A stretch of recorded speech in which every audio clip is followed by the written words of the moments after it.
नमस्कार स्टूडेंट्स। श्री रतनलाल कामालाल पाटनी राजकीय स्नातकोत्तर महाविद्यालय किशनगढ़ के यूट्यूब चैनल CCE राज किशनगढ़ पर आप सभी का स्वागत है। स्टूडेंट्स, मैं महेंद्र कुमार वर्मा, सहायक आचार्य, व्यावसायिक प्रशासन विभाग।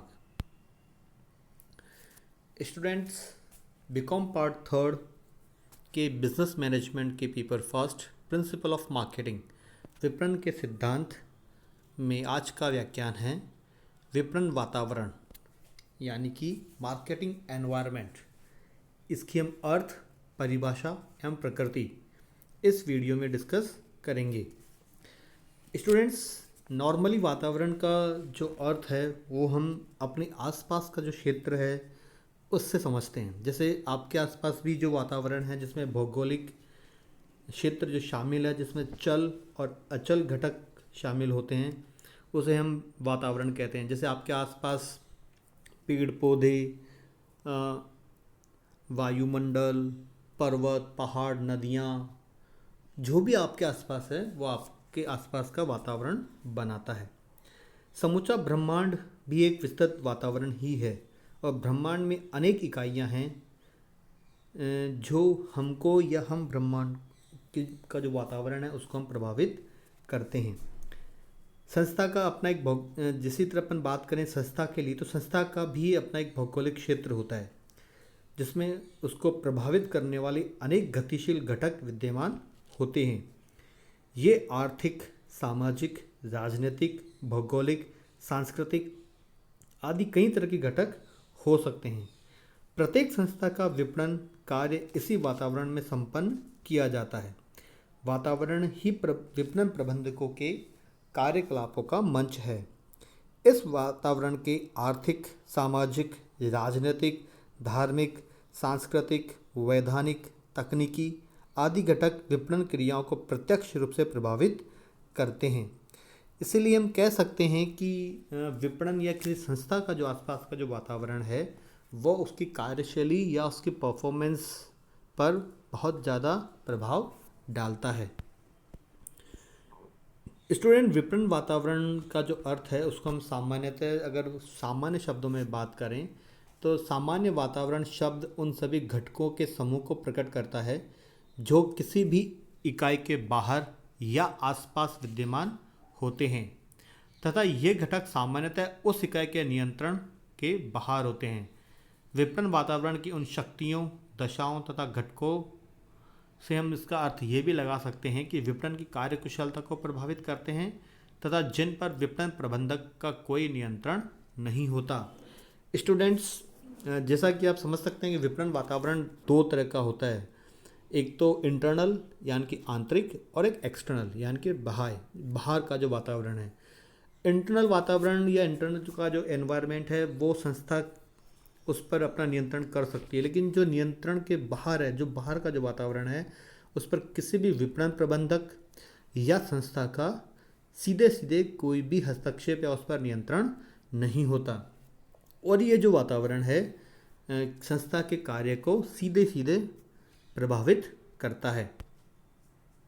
अगर हम परिभाषाओं में बात करें, वितरण वातावरण की जो परिभाषाएं हैं उसमें बहुत से विद्वानों ने अलग अलग तरह की परिभाषाएं दी हैं, लेकिन हम यहाँ जो मोस्ट इम्पॉर्टेंट या दो जो प्रमुख विद्वान हैं उनकी परिभाषाओं को सम्मिलित कर रहे हैं, जिसमें सबसे पहले फिलिप कॉटलर तथा आर्मस्ट्रॉन्ग, ये दो लेखक हैं या जो विद्वान हैं, इन्होंने मिलकर जो परिभाषा दी है वो है एक संस्था के विपणन वातावरण में विपणन के बाहर के वे सभी कारक एवं शक्तियां सम्मिलित हैं जो लक्ष्य ग्राहकों यानी कि टारगेट कस्टमर के साथ सफल संबंध बनाने एवं उन्हें बनाए रखने की विपणन प्रबंध की योग्यता को प्रभावित करती है। स्टूडेंट्स में आप देखेंगे कि इसमें विपणन के बाहर मतलब मार्केटिंग एनवायरनमेंट जो है वो विपणन के बाहर के वे सभी कारक हैं जिस पर किसी विपणन प्रबंधक का सीधा सीधा कोई नियंत्रण नहीं होता। ये जो कारक एवं शक्तियाँ हैं वो उस एक विपणन प्रबंधक या विपणन का जो टारगेट कस्टमर है, जो लक्ष्य ग्राहक है, उनसे संबंध बनाने एवं उन संबंधों को बनाए रखने की जो योग्यता है उसको प्रभावित करते हैं। जैसे आप समझ सकते हैं कि बाहर का जो वातावरण है, जैसे अगर राजनीतिक हम बात करें तो अगर किसी भी देश की अगर राजनीतिक व्यवस्था स्थिर अस्थिर रहती है या बार बार चेंज होती रहती है या उसमें ज़्यादा स्थिरता नहीं होती, तो वो एक जो स्थिति होती है वो सीधे सीधे एक विपणन और उसका जो कस्टमर है, उसके जो टारगेट कस्टमर है, उसको वो प्रभावित करती है। इसी तरह हम बात करें दूसरे जो विद्वान हैं प्राइड तथा फेरल, ये भी दो विद्वान हैं प्राइड तथा फेरल, उन्होंने इसके बारे में कहा है विपणन वातावरण में वे सभी बाह्य शक्तियाँ मतलब बाहर की शक्तियाँ सम्मिलित हैं जो किसी संगठन के संसाधनों जैसे कि मानवीय, वित्तीय, प्राकृतिक, कच्चा माल तथा सूचनाएं की प्राप्ति तथा उत्पाद में माल, सेवाएं या विचार मतलब प्रोडक्ट, सर्विस और थॉट्स के सृजन को प्रत्यक्ष अथवा परोक्ष रूप से प्रभावित करती है। मतलब ये इसमें भी हम देखते हैं कि विपणन वातावरण के बाहर की वे शक्तियां सम्मिलित होती हैं इसमें, जो कि विपणन जो संगठन के संसाधन हैं उनकी प्राप्ति और जो संगठन या जो संस्थान है वो जो उत्पाद की जो डिलीवरी अपने कस्टमर को कर रहा है, जैसे माल, सेवाएं और विचार के सृजन मतलब उन्हें नए रूप में कस्टमर को के सामने रखने की जो क्रिया है या जो प्रक्रिया है उसको डायरेक्ट या इनडायरेक्ट दोनों रूप से प्रभावित करती हैं। इसमें हम देख सकते हैं कि बार बार जैसे जो शक्तियां या जो कारक हैं वो आप देखेंगे विपणन प्रबंधक के नियंत्रण में नहीं है। अगर हम अब इसके जैसे विपणन की प्रकृति के बारे में अगर हम बात करें, ये प्रकृति या जो इसका नेचर है एनवायरनमेंट का वो कैसा होता है या इसको कौन से ऐसे घटक हैं जो ज़्यादा प्रभावित करते हैं, जिसमें इसमें सबसे पहला जो घटक है वो है गतिशील वातावरण। स्टूडेंट, प्रत्येक संस्था के विपणन प्रबंध का एक गतिशील वातावरण होता है, उसे अपने इसी वातावरण में कार्य करना पड़ता है। मतलब कोई भी संस्था का आप भी समझ सकते हैं कि जो वातावरण है वो हमेशा गतिशील ही होगा, मतलब स्थिर कोई भी चीज़ नहीं होगी, क्योंकि उसमें प्रत्येक दिन कोई ना कोई नई वस्तुएं भी आएंगी, नए थॉट्स भी आएंगे, नए लोगों से संपर्क भी होगा। ये जो सब वातावरण है ये सब गतिशील है, इसीलिए ये जो गतिशील वातावरण है ये विपणन प्रबंध की जो प्रकृति है उसको प्रभावित करता है। यह इसकी अपन कह सकते हैं कि ये इसकी एक विशेषता भी है। दूसरा है आंतरिक एवं बाह्य वातावरण। संस्था का मैंने पहले भी डिस्कस बताया आपको कि विपणन का जो वातावरण है वो दो तरह का होता है, आंतरिक एवं बाह्य। आंतरिक मतलब इंटरनल, बाह्य मतलब एक्सटर्नल। दो तरह के इसमें वातावरण होते हैं। विपणन प्रबंध का अपना आंतरिक एवं बाह्य दोनों ही प्रकार का वातावरण होता है। विपणन प्रबंध अपने आंतरिक वातावरण पर प्राय नियंत्रण कर लेता है, लेकिन जो बाहर का जो वातावरण है उस पर वो नियंत्रण नहीं कर पाता। तो इसलिए एक विपणन जो प्रबंध है उसको अपने बाह्य वातावरण के अनुरूप ही ढलना होता है। तीसरा है भौगोलिक सीमा, जियोग्राफिकल लिमिट। प्रत्येक विपणन प्रबंध के बाह्य वातावरण की एक भौगोलिक सीमा होती है। यह सीमा विपणन प्रबंध के कार्यक्षेत्र के अनुसार विस्तृत एवं संकुचित हो सकती है। मतलब आपका जो विपणन प्रबंध है उसका कार्यक्षेत्र क्या है, आप एक ज़िले में सीमित हैं, आप एक स्टेट में सीमित हैं, आप एक देश में सीमित हैं, या आपका जो कार्यक्षेत्र है वो देश के बाहर भी है। ये जो भौगोलिक सीमा है ये मतलब अपने कार्यक्षेत्र के अनुसार बड़ी और छोटी हो सकती है, और ये भी विपणन प्रबंध का जो वातावरण की प्रकृति है उसको प्रभावित करती है। अगला जो घटक है वो है गतिशील घटक। विपणन प्रबंध का वातावरण गतिशील घटकों से बनता है। ये आप जानते हैं कि घटक आर्थिक, सामाजिक, राजनैतिक, भौगोलिक, धार्मिक, सांस्कृतिक, तकनीकी आदि प्रकृति के हो सकते हैं। ये घटक निरंतर परिवर्तनशील या गतिशील होते हैं, न कि स्थिर या चिरस्थायी। मतलब ये जो घटक हैं जैसे आर्थिक हो गया, सामाजिक, राजनीतिक, ये आप देखेंगे समाज में भी बदलाव होता है, देश की राजनीतिक स्थितियों में भी बदलाव होता है, संस्था के भौगोलिक क्षेत्र में भी संस्था उसमें भी बदलाव होता है कि संस्था अभी छोटे स्तर पर काम कर रही है फिर बड़े स्तर पर काम करने लगती है। धार्मिक स्तर, सांस्कृतिक स्तर और टेक्नोलॉजी तकनीकी मतलब इसमें भी बहुत से रूप में परिवर्तन अपने को देखने मिलते हैं। इसलिए हम कह सकते हैं कि ये स्थिर नहीं होता, चिरस्थायी नहीं होती, इसमें परिवर्तनशील होते रहते हैं। अगला है परस्पर निर्भर घटक। स्टूडेंट्स, गतिशील वातावरण के घटकों की एक प्रमुख विशेषता या प्रकृति होती है कि ये घटक परस्पर निर्भर नहीं होते। वस्तुतः ये सभी घटक एक दूसरे को परस्पर प्रभावित करते हैं तथा परस्पर निर्भर भी होते हैं। मतलब ये घटक आत्मनिर्भर नहीं हो सकते, एक दूसरे पर निर्भर जरूर होते हैं। आर्थिक घटक सामाजिक घटकों को, राजनीतिक घटक तकनीकी घटकों को, धार्मिक घटक सामाजिक घटकों को तथा इसी प्रकार अन्य घटक आपस में एक दूसरे को प्रभावित करते हैं तथा एक दूसरे पर निर्भर भी रहते हैं। अगला जो पॉइंट है वो है संसाधनों का विनिमय, एक्सचेंज ऑफ रिसोर्सेज।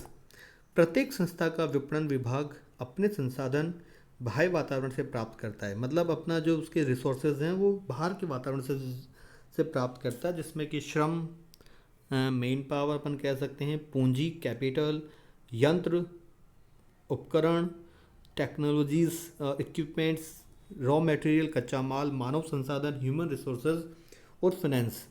ये सभी जो घटक हैं ये एक विपणन विभाग को संस्था के बाहर से ही प्राप्त होते हैं और इन्हीं संसाधनों की मदद से एक विपणन जो प्रबंधक है या एक जो संस्था है वो आगे कार्य करती है।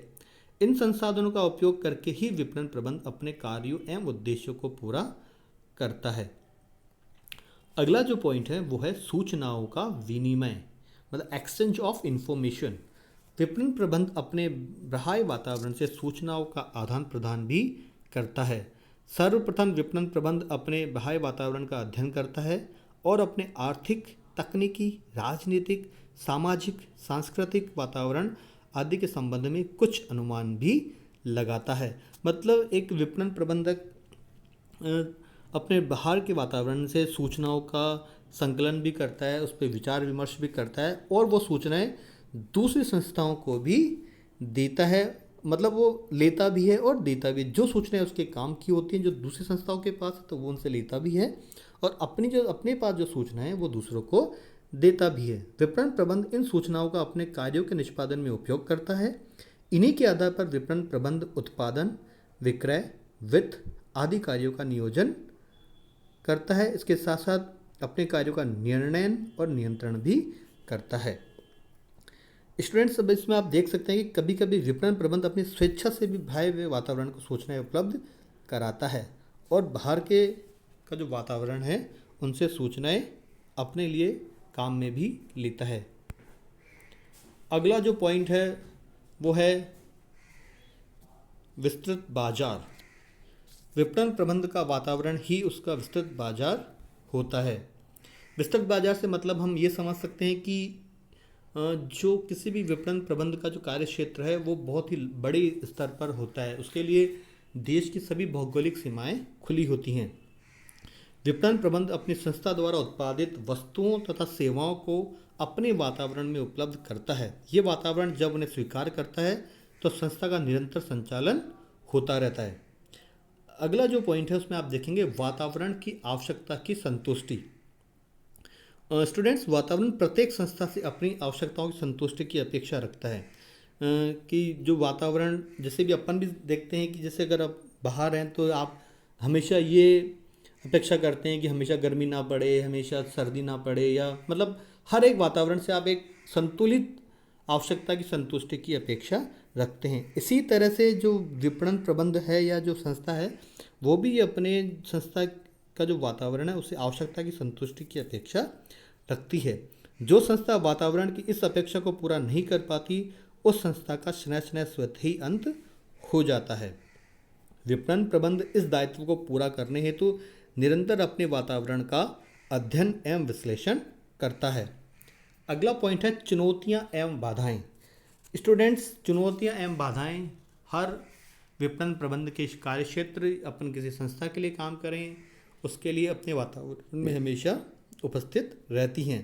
प्रत्येक संस्था के विपणन प्रबंध को अपने वातावरण में कार्य करने तथा उसकी अपेक्षाओं को संतुष्ट करने में अनेक चुनौतियों एवं बाधाओं का सामना करना पड़ता है।